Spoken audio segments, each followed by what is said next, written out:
প্রথমেই আমি সমস্ত West Bengal taxi operators coordination committee AITUC অনুমোদিত এবং Kolkata taxi operators union AITUC অনুমোদিত যৌথভাবে আমরা আজকে এই সাংবাদিক সম্মেলনে সমস্ত যারা এসছেন এখানে আমাদের সংবাদপত্রের বন্ধুরা তাদেরকে বিজয়া সম্মেলনে অভিনন্দন জানাচ্ছি। ছট পুজো, দেওয়ালি, কালী পুজো, তারপর ধরুন আপনার ঈদ, মহরম, ঈদুল জোহা, এই সমস্ত যারা আছেন তাদের প্রতি আমি অভিনন্দন জানাচ্ছি, শুভেচ্ছা জানাচ্ছি। আমরা ঠিক করেছি যে আমরা হাওড়া ট্যাক্সির উপর যে জুলুম যে চলছে, ব্যাপকভাবে জুলুম যে বেড়ে গেছে, এই জুলুমের বিরুদ্ধে আমরা 20 নভেম্বর থেকে আমরা ট্যাক্সি বয়কট করছি। 20 নভেম্বর থেকে আমরা, তার আগে আমরা রাজ্য সরকারকে চিঠি দিয়ে জানিয়ে আমরা 2 সপ্তাহ সময় দেবো সরকারকে। আমরা যদি 2 সপ্তাহ মধ্যে যদি মীমাংসা না করে তাহলে কিন্তু আমরা 20 তারিখে আমরা স্ট্যান্ড করছি এখানে। 20 তারিখে হাওড়াতে কোনো ট্যাক্সি যাবে না। হাওড়া যেভাবে জুলুম বেড়ে চলেছে হাওড়াতে, সে অতুষ্ট হয়ে গেছে সমস্ত চালকরা। আমরা বারবার বলেছি, হাওড়া পুলিশ কমিশনারকে একাধিকবার চিঠি দিয়েছি, আমরা কোনো ফল হয়নি বলে আমরা এই বাধ্য হয়ে আমরা আন্দোলন করছি। এর পাশাপাশি আমরা রাজ্যপাল এবং মাননীয় মুখ্যমন্ত্রীকে 25,000 পয়সা করে পোস্টকার্ড ক্যাম্পেইন আমরা সমস্ত চালকরা, মানে কোনো চালকের দল নির্বিশেষে সমস্ত চালকরা এতে স্বাক্ষর করবেন, তাদের লাইসেন্স নাম্বার দেবেন। ওই লাইসেন্স নাম্বার সহ যাতে বোঝা যায় যে আসল ট্যাক্সি চালক স্বাক্ষর করেছে। লাইসেন্স নাম্বার দেওয়ার পরে সেই 25,000 ট্যাক্সি চালকের পোস্টকার্ড মাননীয় মুখ্যমন্ত্রী এবং মাননীয় রাজ্যপালকে এই গোটা নভেম্বর মাস জুড়ে আমরা এটা প্রচার করবো, এটা পাঠাবো।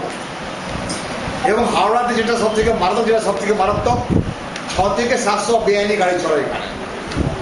এই বেআইনি গাড়ি যে চক্র একটা, এই বেআইনি গাড়ির চক্রের মধ্যে পুলিশের একটা বড় অংশ, এই বিরাট টাকা লেনদেনের বিনিময় ওই গোটা গাড়িটাই সব দিক থেকে বেআইনি।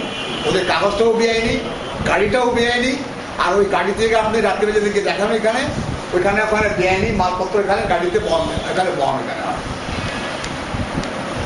ট্যাক্সি চালকদের উপর যেভাবে জুলুম বেড়ে গেছে হাওড়াতে, আমাদের এখানে ট্যাক্সি চালক রাজেশ কুমার যাদব, তাকে যেভাবে পুলিশ তাকে হেনস্থা করেছিল, যাকে যেভাবে মিথ্যে মামলা দিয়ে তাকে গ্রেপ্তার করেছে পুজোর আগে, আমাদের আন্দোলনের চাপে তাকে ছাড়তে পুলিশ বাধ্য হয়েছে। পুলিশ এইসব প্রতিবাদে আমরা বুধবার যেমন চিঠি দেব, 2 সপ্তাহ অপেক্ষা করবো। আমরা 2 সপ্তাহ পরে আমরা কিন্তু 20 তারিখে আমরা কিন্তু হাওড়া ট্যাক্সি ব্যবহার করছি।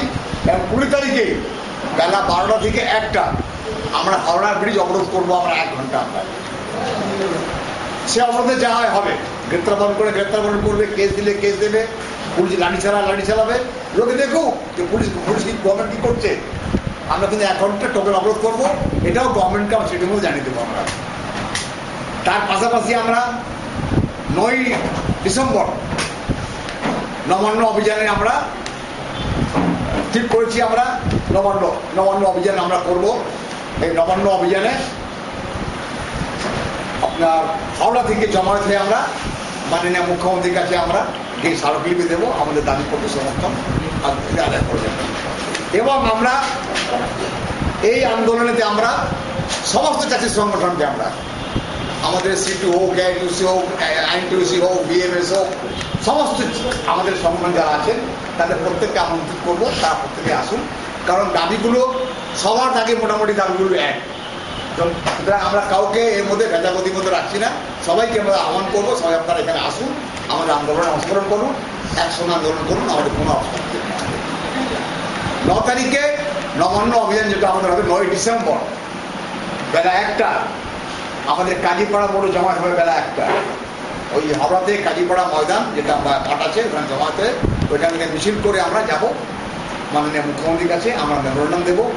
ইতিমধ্যে আপনাকে বলে রাখি যে আমাদের পুজোর আগে আমাদের এআইটিউসি সাধারণ সম্পাদক গুরুদাস দাশগুপ্ত মাননীয় মুখ্যমন্ত্রীকে চিঠি দিয়েছিলেন এই আমাদের দাবিগুলো মীমাংসা করার জন্য। তিনি এখন হায়দ্রাবাদে আছেন, ফিরলে আবার মুখ্যমন্ত্রীর সঙ্গে কথা বলবেন। একটা টাইম হবে, আমরা দরকার পড়লে মুখ্যমন্ত্রীর সঙ্গে দেখা করবো।